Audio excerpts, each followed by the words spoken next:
Las personas mayores deben hacer ejercicio físico para mantenerse en forma y recuperar la agilidad. Uno de los ejercicios físicos más recomendados para mayores de 60 años es la natación, ya que es un deporte que tiene grandes beneficios con muy pocos riesgos.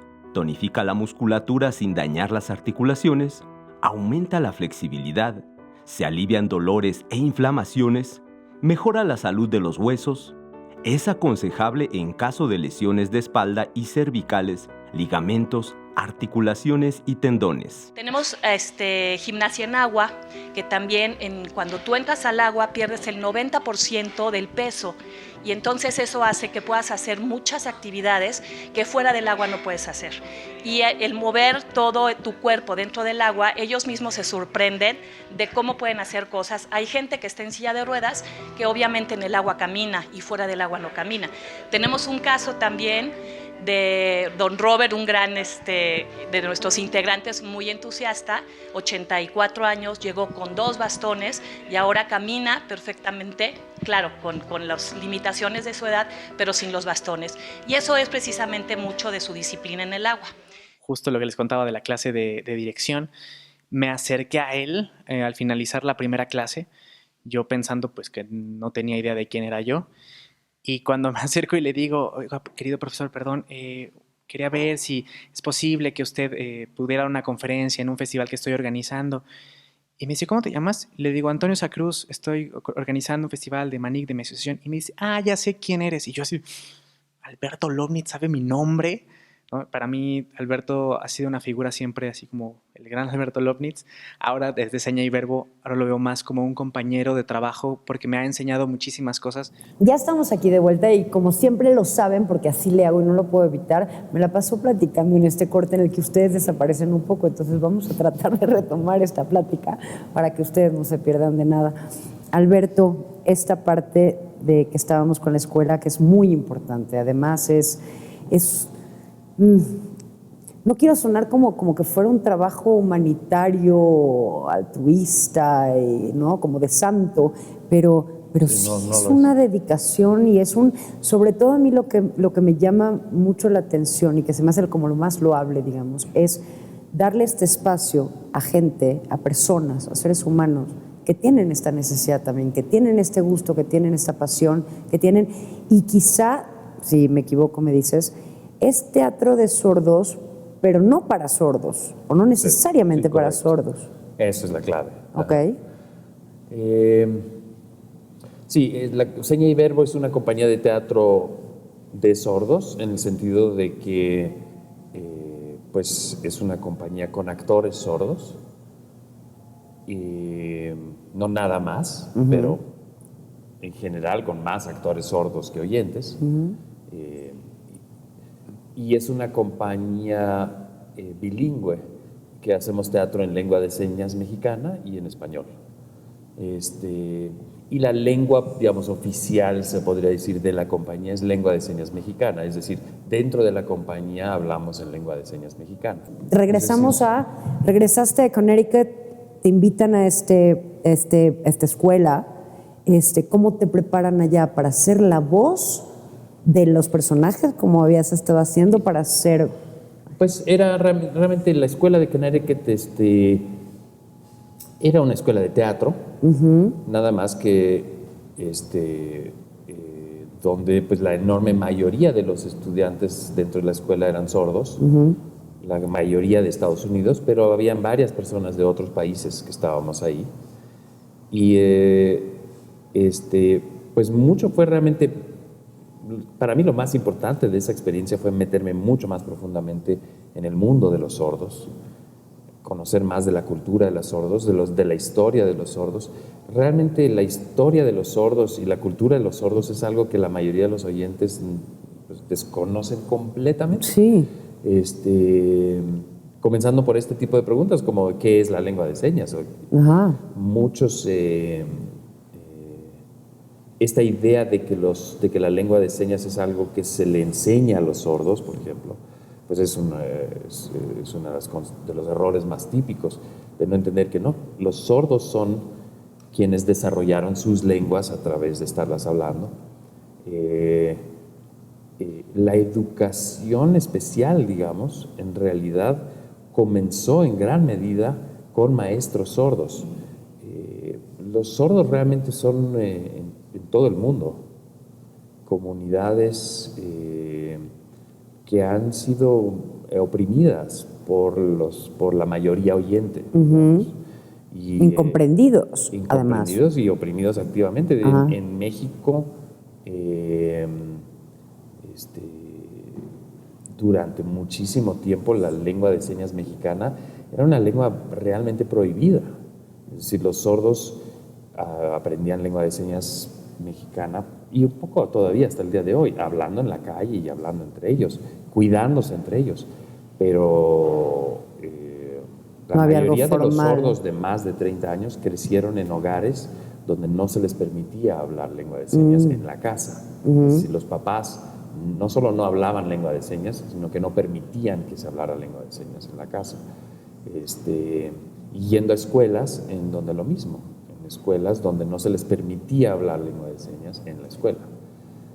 Entonces, ¿de qué manera se podían comunicar? Pues esa es una muy buena pregunta. Si le preguntas a los directores de esas escuelas, pues esas escuelas los enseñaban, los oralizaban, es decir, les enseñaban a leer labios, a leer y escribir español. O sea, un poco de presión, hablar, digamos. porque se puede enseñar, un sordo puede aprender emitir a hablar, sonidos. Ajá. Entonces era una presión, o sea, de alguna manera los estaban también presionando a hacer algo que naturalmente no era, no es para ellos. Hoy en día ya casi todas las escuelas pues han aceptado, porque la evidencia es enorme en ese sentido, que lo que funciona mejor es una educación bilingüe, es decir, que los sordos, que el niño sordo hable lengua de señas en casa, tenga lengua de señas en la escuela y que aprenda el español como un segundo idioma. Porque ya la lengua de señas un niño sordo lo puede aprender desde 1 año y medio de edad, ya puede estar hablando lengua de señas. En cambio, el proceso de oralización es mucho más complicado. Muchísimo más, porque imagínate aprender un idioma sin poder escucharlo. Sí, que no sabes cómo suena, pues eso, o sea, qué está pasando. Por ejemplo, dicen, bueno, puede aprender a leer, sí, pero yo tengo que aprender, digamos, ahí está la palabra mujer. La referencia. Yo tengo que aprender que este signo, que no suena a nada, más este signo, más este signo, más este signo, más este signo, ¿no? M-U-J-E-R, esas 5 juntas significa mujer. Sí, pero como símbolos, ¿no? M-U-J-I-R, mujir, ¿no? Es otra cosa. El sonido que hace la vaca. Pero eso no suena a nada. Nada más tengo que... Sí, siguen siendo nada, es puramente visual. Es como si yo te dijera, a ver, apréndete. Es apasionante, 7, 22, claro. 34, 9, eso es vaca. Ajá. ¿No? 7, 32, 8, 7. Y ya cambió otra cosa, claro. ¿Aprendes? Sí, claro. Sí, y además es apasionante porque, como dices, no lo conocemos, nadie nos los cuenta, nadie nos los dice, a menos de que, como te hice al principio de la entrevista, esa pregunta, si tienes a alguien cercano, entonces te vas adentrando mucho más a ese mundo. Pero si no es que nadie te lo cuenta, o sea, nadie, no estás continuamente viviendo esa situación. En mi caso, lo que pasó es que yo entré a este mundo, que es un mundo apasionante, del mundo de los sordos, a través del teatro. Y realmente mi fascinación siempre fue a través del teatro. ¿Por qué? Porque la lengua de señas, que es una lengua tridimensional, es una lengua fabulosa para el teatro. Si tú vas a ver una obra de seña y verbo, típicamente verás una obra en la que la historia se está contando en señas y en voz al mismo tiempo. Entonces, si tú vas como público oyente, no sabes lengua de señas, pero estás escuchando lo que se está diciendo al mismo tiempo que lo estás viendo. Y entonces puedes ver cómo funciona la lengua de señas y lo bella que es una lengua muy... Claro, en otro mundo, sí. Y los sordos desarrollan muchísimo la vista. Sí, tiene que ser un sentido, claro. Son como águilas, así, tienen un sentido de la vista muy, muy desarrollado, mucho más que los oyentes. Ven mucho más y ven mejor. Y eso los hace muy buenos actores, porque la observación es la base de la actuación. Entonces los sordos realmente, ellos te imitan Te pueden ver 5 minutos y luego al final les preguntas, ¿cómo es esa persona? Bueno, es así y así se para y así se sienta, y es porque observan con mucha claridad. ¿Qué te ha dado? ¿Qué te ha dado como ser humano, como persona, estar tanto tiempo trabajando con un grupo así? Porque además me imagino también que ahora que estás en una puesta en escena con gente que escucha, que es diferente el trato, ¿no? Todo lo que se presenta es musical además, entonces hay canciones y tal. Sí debe de ser una experiencia completamente distinta, desde la manera en la que los actores se mueven y cómo se refieren uno a otro, o la capacidad incluso de observación que estás diciendo. Seña y Verbo no es una organización caritativa. Mi compañía de teatro de sordos no es asistencialista, es decir, nosotros no ayudamos a los sordos a nada. Ajá. Seña y Verbo es una compañía profesional de teatro que usa actores sordos, que trabaja con actores sordos, que hace arte con sordos, arte de sordos. Por eso somos teatro de sordos. Sí, para tener una experiencia totalmente diferente. Y que lo dijo una vez muy bien, y me encanta citarlo, Carlos Corona, que está de Sancho Panza, en El Hombre de la Mancha, y que ha dirigido muchas veces en Seña y Verbo. Es uno de los directores, creo que es el director que más hemos invitado a dirigir a Seña y Verbo. Y él una vez dijo algo que me parece lo más atinado, que es: en Seña y Verbo hacemos teatro a partir de la sordera, no a pesar de la sordera. Qué bonito. Que es una visión muy común, como que, oye, a pesar de que son sordos, pueden hacerlo, claro. No es a pesar de nada. Esa es la razón. A partir de la sordera hay una cultura de sordos, hay una lengua preciosa y hay una cultura riquísima que es la cultura de los sordos de México. Y lo que nosotros estamos haciendo es, a partir de esa cultura y a partir de esa gente, haciendo creaciones originales. Los actores de Seña y Verbo son actores profesionales de teatro. Seña y Verbo no les asiste en nada. Sí, no les hace ningún favor. Finalmente, además, es gente que quiere dedicarse a eso. Que están trabajando. Exacto. Y tienen las mismas exigencias que cualquier actor, y un actor de Seña y Verbo, pues si llega tarde se le corre, como a cualquier actor en el mundo. Es decir, es una compañía profesional de teatro, no somos una caridad.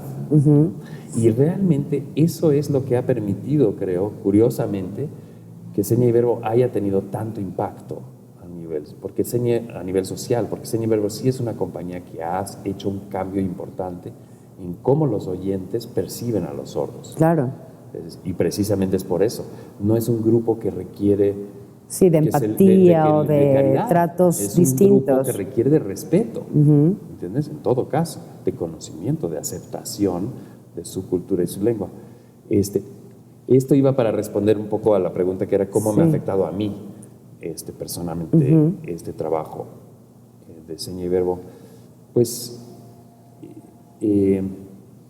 los actores de Seña y Verbo, cuando iniciamos, pues desde luego, digamos, Seña y Verbo es compañía de teatro, pero también es escuela, porque los actores sordos de Seña y Verbo aprendieron teatro en Seña y Verbo. No hay escuelas de teatro profesionales en México para sordos. Sí, de por sí casi no las hay para oyentes, me imagino. Pues eso sí hay, pero... Bueno, pero tampoco es así. Escuelas donde un sordo pueda estudiar realmente, o sea, sí, esa profesión, profesionales de teatro en México, pues un sordo no tiene manera de acceder a eso porque pues, que tendría que traer un intérprete pegado, pero ni así. Entonces, Seña y Verbo es también escuela, es decir, los actores sordos de Seña y Verbo recibieron su formación profesional dentro de Seña y Verbo. Entonces, en algún momento, uno de los actores sordos de la compañía me dijo, o más bien era algo que se decía mucho en la compañía, me decían: tú nos enseñaste teatro, nosotros te enseñamos lengua de señas, estamos a mano, ¿no? Y estamos todos claros en eso, es decir, sí, yo fui su maestro de teatro de la primera generación. Ya hoy en día, después de 24 años, los nuevos actores de Seña y Verbo, sus maestros son otros actores sordos. Pero en un principio, pues sí, yo era el maestro,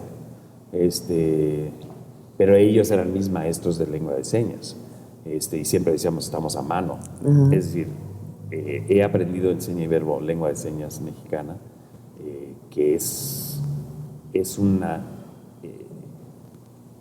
lengua, aparte de simplemente una lengua hermosa y fascinante, es un gran talento, creo yo, que yo sugeriría que en todas las escuelas de en todas las escuelas de actuación pusieran lengua de señas como una materia, o por lo menos optativa, porque te ayuda como mucho actor, finalmente como gente actor. de teatro, saber lengua de señas es un recurso muy valioso. Uy, me faltó preguntarle la parte que escribe y me faltó preguntarle muchas otras cosas más. Estoy segura que en todos los medios de internet podemos saber en qué está, dónde se va a presentar las obras de Seña y Verbo. Qué bueno, se antoja muchísimo. Es una gran experiencia. Gracias por acompañarnos. Toda la suerte del mundo con todos los proyectos. Y gracias a ustedes por acompañarnos una noche más. Nos vemos la semana que entra. Buenas noches.